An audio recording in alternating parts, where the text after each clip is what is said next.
What's up, everybody? Brett Okamoto from ESPN, and this is, man, all these pay-per-view weeks are exciting for UFC Best Bets because we get to talk about some title fights, and in this case, we get to talk about 3 title fights. Obviously, the welterweight main event, Kamaru Usman, Jorge Masvidal rematch of a fight that we saw last July. Not the most scintillating, exciting fight. Will it be a repeat of that? I don't know. We'll ask these guys.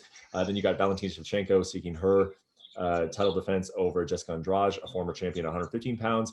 And then Zhang Weili taking on Namajunas, another former champion. So not only do we have title fights galore, we've got champions and former champions all over this card. So really looking forward to talk UFC 261 with my man James Krause, who is in Jacksonville to do cornering like he always is. He has been in Vegas a million times. This time, of course, they're in Jacksonville with fans.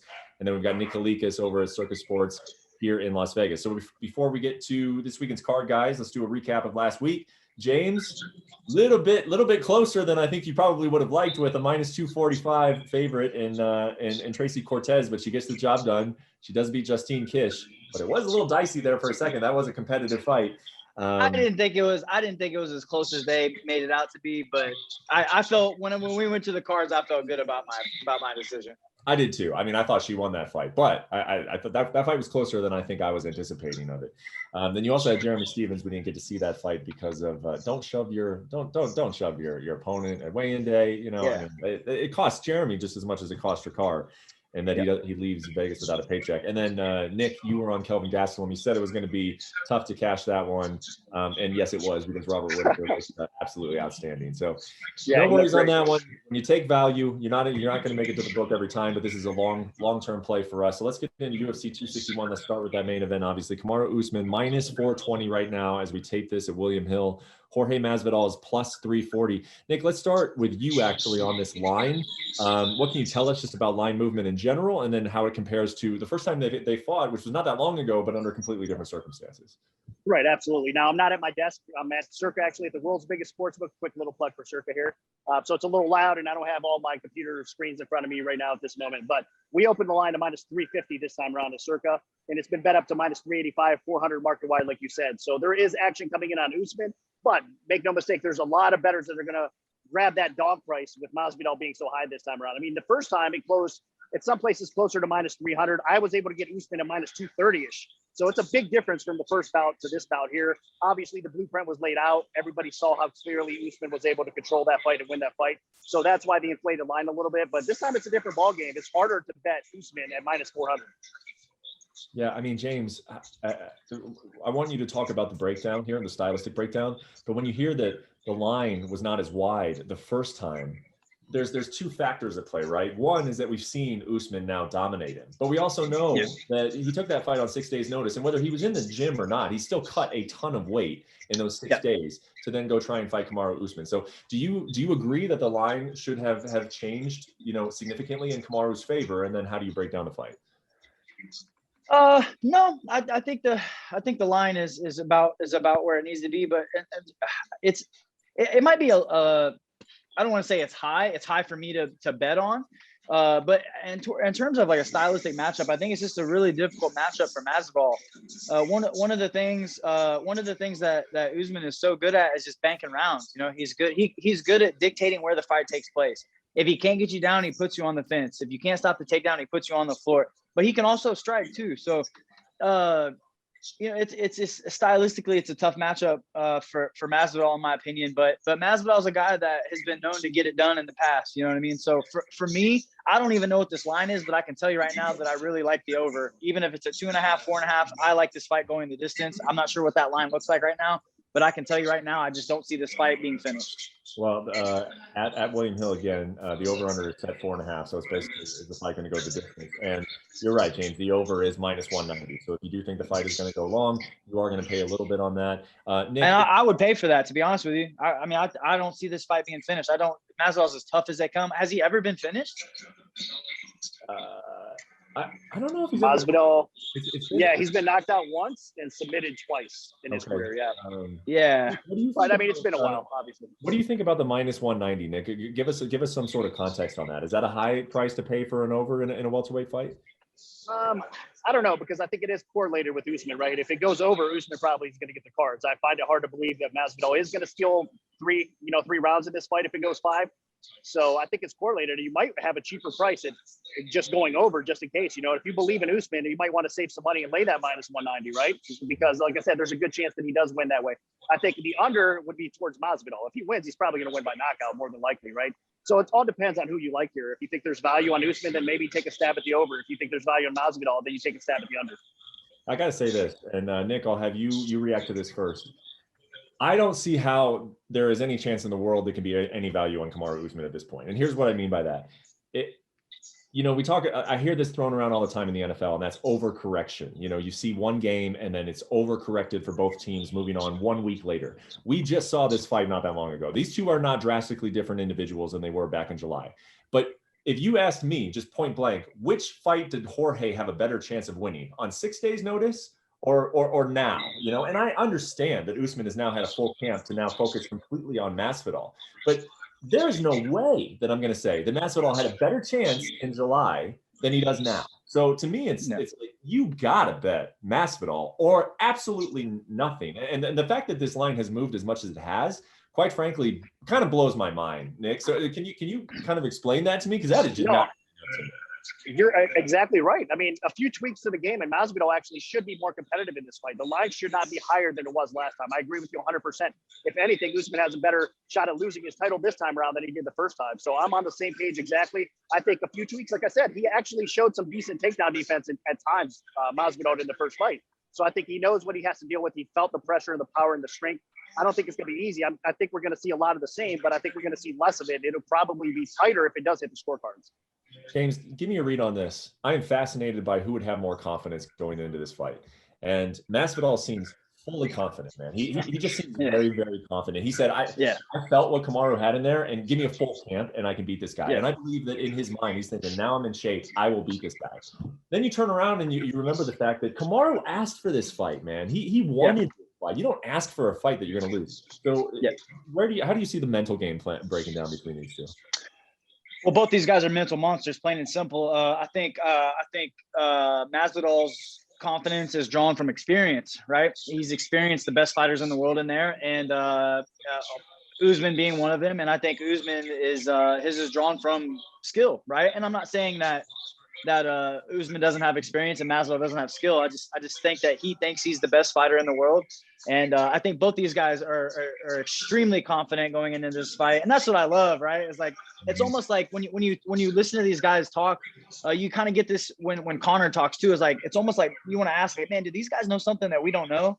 You know what I mean? Like, they're so confident in their skills that you kind of ask yourself, like, man, maybe these guys know something we're not, we're not sure of. So for me, it's a dogger pass on the fight, but I really like the over a lot. I just don't see this fight being finished.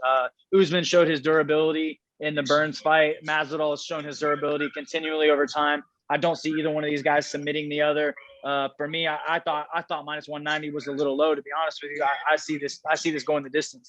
It sounds like a dogger pass from both of you, strongly into the over from James. Let's get to that the co-main event, which I actually believe is a strawweight fight, correct? We're going in they're doing this Rose Namajunas and Weili Zhang. So that one's going to be the co-main. Weili Zhang minus 200 right now. William Hill, Rose Namajunas coming back at plus 175. The total for this fight set again at 4.5. The over minus 145. So obviously Vegas thinks there's a slight lean that this is going to go the full 5. The under is back to plus 125. Nick, I want to start with you again, just because I want to know, what you've seen from this line, where the money's coming, and where you expect it to go. Pretty even action right now. I opened it again a little bit higher towards Zhang than the market was, because I do lead her way in this fight.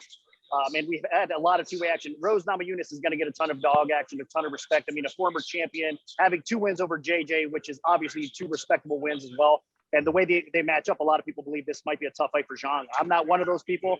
I think she's a special talent. She's an awesome fighter. So I'm going to try to keep our need on her, meaning that we need her to win instead of Rose pulling off the upset here. So I would rather have money on Rose. That's what we're trying to book to right now, is Zhang, because I think as this fight progresses, it's going to obviously be a little bit more clear that Zhang starts taking over the fight. I think early on it's going to be competitive, but in a 5-round fight, I think Zhang will pull away eventually. So the money has been pretty even though thus far.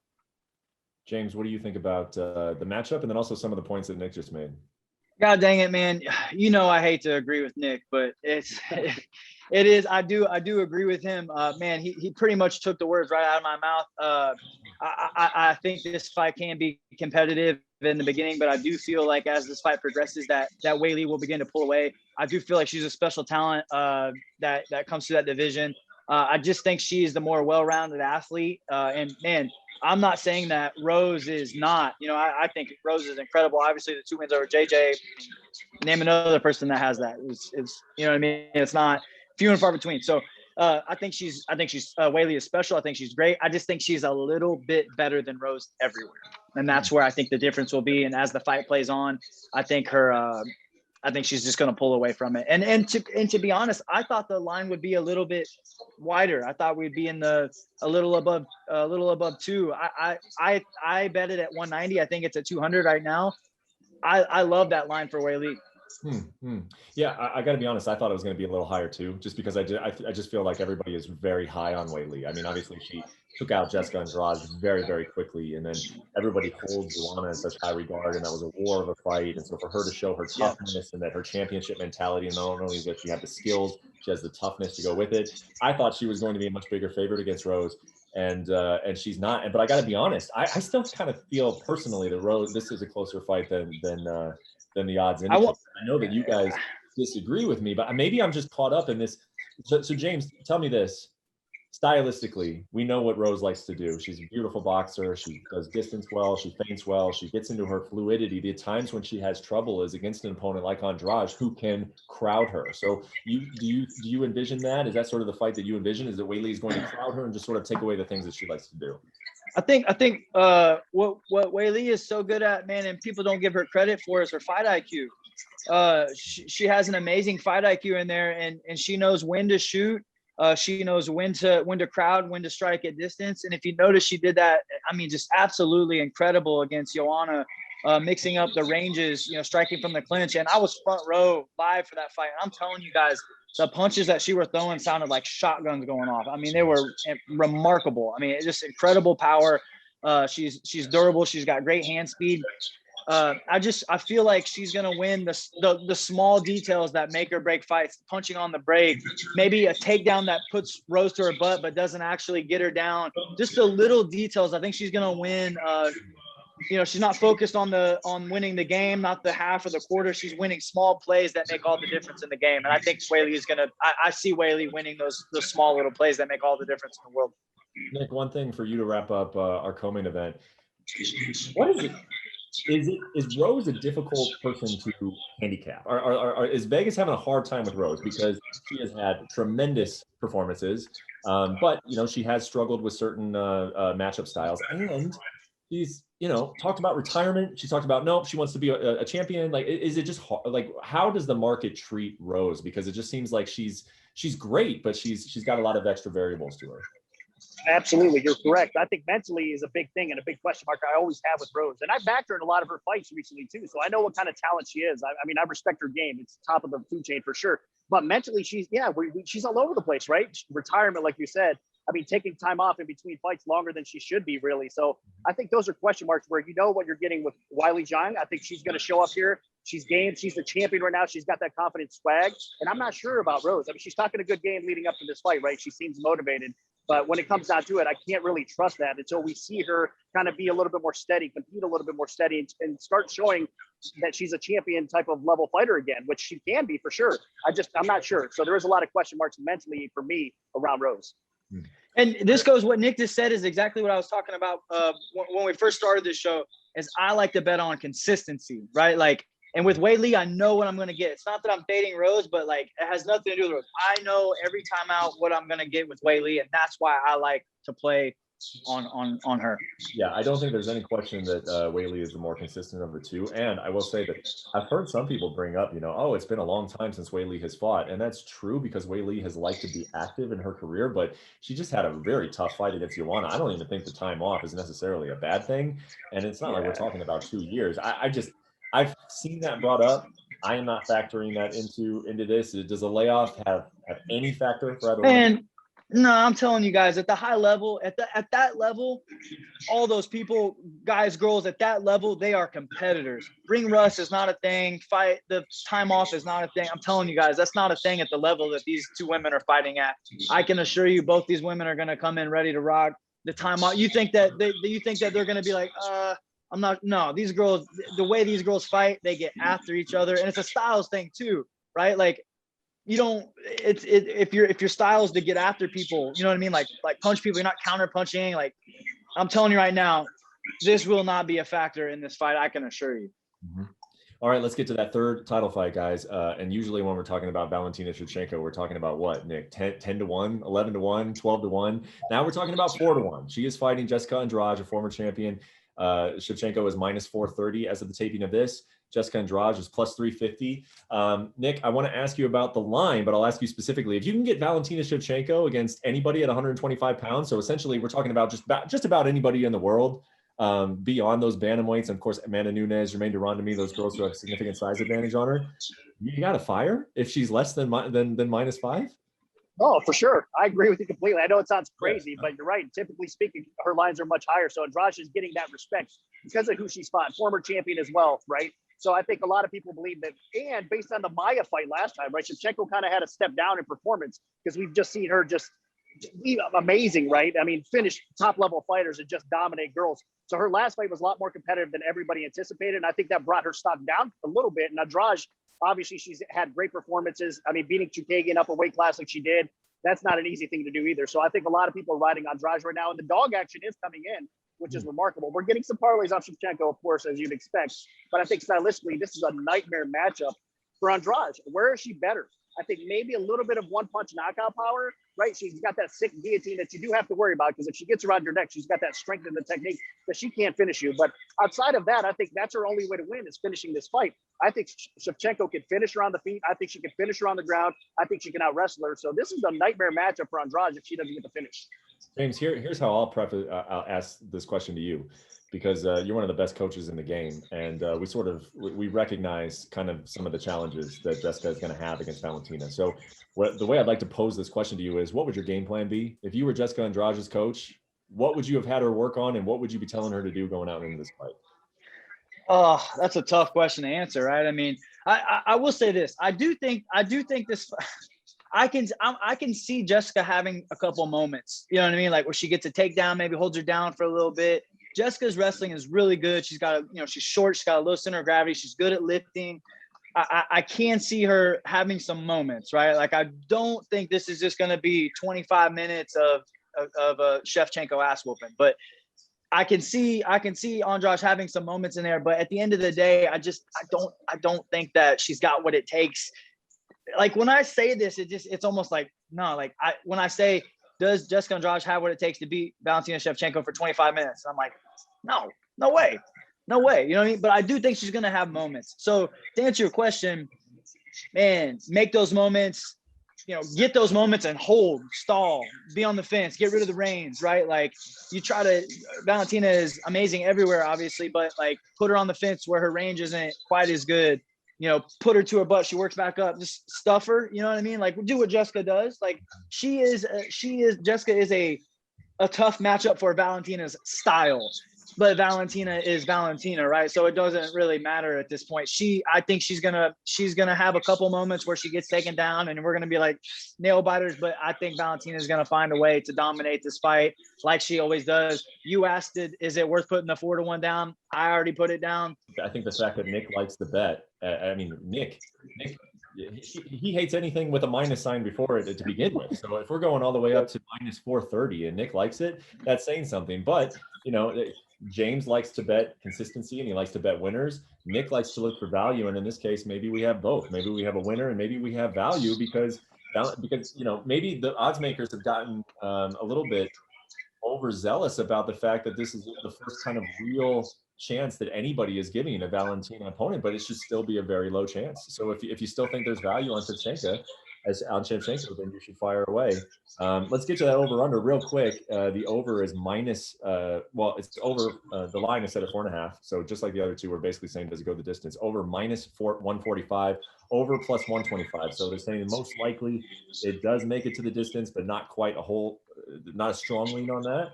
You guys interested in any on the total? I would personally lean under. You can go under. Sorry, go ahead, James. No, it's for me. It's I would say it will probably go over, but I would not put $1 on it. You know what I mean? Like it's 25 minutes with Shevchenko. I mean, it's tough. You know what I mean? But Andrade is durable. I do think she's gonna scramble and make some moments interesting, stall the fight a bit. You know what I mean? Kill the space. I don't have any interest in the over/under on that. It's a really tough one, man. 25 minutes with Shevchenko. On one hand, I'm like, well, Andrade is super durable. Let's go over that. And then on the other hand, I'm like, but she's fighting Valentina Shevchenko. So when I get this little thing, I'm like, nope, next. Yep.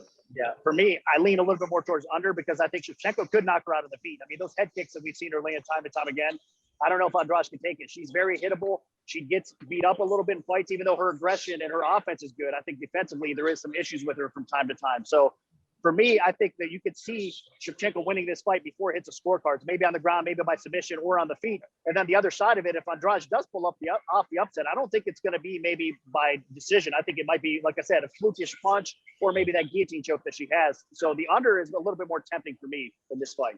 Yeah, but you're talking about Shevchenko, who's fought Nunes a couple of times. You know what I mean? Like, I just don't see Andrade knocking her out, man. Like, I just don't see it. Right. I agree with you. That's why I think there is still some value on Shevchenko as a favorite, believe it or not. But I am intrigued by, like, inside the distance Shevchenko or possibly KO or submission. You know, those plops, if you don't want to lay the chalk, there's other ways to bet this fight. And I think actually going against the narrative, because it is a female fight that typically most of them go the distance because these ladies are warriors. They're tough as nails and they bring it every time out. So a lot of times we do see them hit the scorecards, but in this case, there's a lot of offense here. And I think there's a lot of finishing ability too. So maybe a prop is the way to go if you don't want to lay 400.